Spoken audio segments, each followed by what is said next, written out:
So happy that you are here. Welcome, Joakim from Sabaton. Thank you very much. How are you today? A little bit hot, as I might say, but other than that, tip-top. You toured with Iron Maiden this year.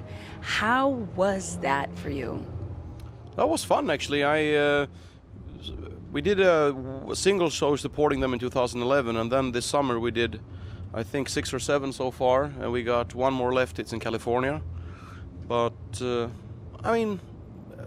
to be honest, I don't think there's much bands around anymore that are as good as they are. They still, deliver a full-on live show, and in much better shape than I expected. So I was really proud to share a stage with them, and it was immensely fun. Let's just say that. Is that a band that you actually look up to in terms of, what you just mentioned, like how long they've been in the business and how they actually just maintain their relevance within their genre? Yes, very much so. I mean, Chris, our guitar player, is an insanely big Maiden fan. So, I mean, he's collecting all the stuff. I enjoyed Maiden's music, even as growing up and later years. But I never was a, super fan of them. But something I always admired about them is, they are the living proof that you don't have to go through the major medias. You don't have to be on fucking TV, and do all this stuff. All you need to do is have something you believe in, which would be their music in their case, and do it hard, because look at their touring schedule, what they did in the early years. That's insane. No bands do this today anymore. So in a sense, I'm really admire them for the fact that hard work and doing the right thing and being honest and nice actually works still today. So what are the bands that you guys look up to? Like the guys that inspire you, not so much as in terms of like, oh, they've been around for such and such a long time, but creatively, like when it comes to the music, when it comes to stage performance, like who do you really think is like top notch? I'd have to say, not really right now, but it's always been, I really enjoyed Twisted Sister, which is what turned me on to heavy metal to begin with. I was about 3 or 4 years old. My mother was in the kitchen cooking, and I'm in the living room watching TV, and all of a sudden she hears me scream. And I'm like, what the fuck, is the kid dying? So she runs into the living room, and she finds me freaking out in front of the TV. It's the music video for We're Not Gonna Take It, or I Wanna Rock, or something like that. And ever since then I was, into Twisted Sister, which turned me on to rest of heavy metal. So I would say anything from Twisted Sister to ABBA would inspire me musically, actually. Yeah, but I guess, at the end of the day, you're Swedish, You can't escape the big legacy of ABBA. I think it's in the Swedish constitution by now. I know, right? Okay, you're a Swedish citizen. You must know every ABBA song by heart. I actually do. Not many do, but I actually do. Oh, wow. But that's good. That's good. So you're not, like, closed down to other musical styles or anything? No. I mean, to be honest, most of my favorite songs are heavy metal or rock music of any kind.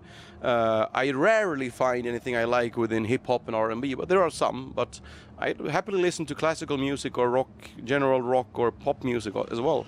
Even though I don't listen to it every day, there's good stuff out there as well. Who decide to become a full-time musician? Because I think that's like a big decision to make in a young life. How long do I have to decide still? True. I mean, I never made that decision. I always followed my heart, did what I wanted to do, and see how long it lasts, and it still lasts. So I think I'll wait with that decision until when I need to make that decision. Actually, I haven't been doing anything else than Sabaton since 2007 or 2008 now, but I hope to be able to do at least 20 more years. But the band did undergo some huge changes last year. So you now have been working with 3 new members. How's that been going for you? Actually, better than expected. Both, from an inside view and an outside view. We were hoping and expecting it to work quite good, within the band. Actually turned out better. I don't think we have ever been, better both musically or show-wise than we are now. So in that sense, I'm insanely happy.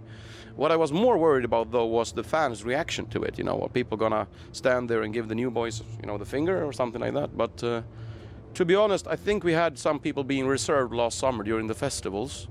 But to be honest, took 2 or 3 songs into the festival set, then you should see the crowd, yeah, New Boys can rock, let's go, and started headbanging. So I must say, I really underestimated our fans. I thought they'd be more, oh, we miss the old guys, but no. Explain to us the process that was going on in the band that led to that decision. Yeah, well, I mean, let's just say everybody wants to be a rock star at any price when you're 18 years old. When you're around 30, you have children or are about to get children. You are married or about to get married. I mean, there was no question that some didn't really know if they wanted to play anymore at all. Some were, I want to play, but with my family and everything. And seeing as we're quite a heavily touring band as well, we did 150 shows over a 12 months period.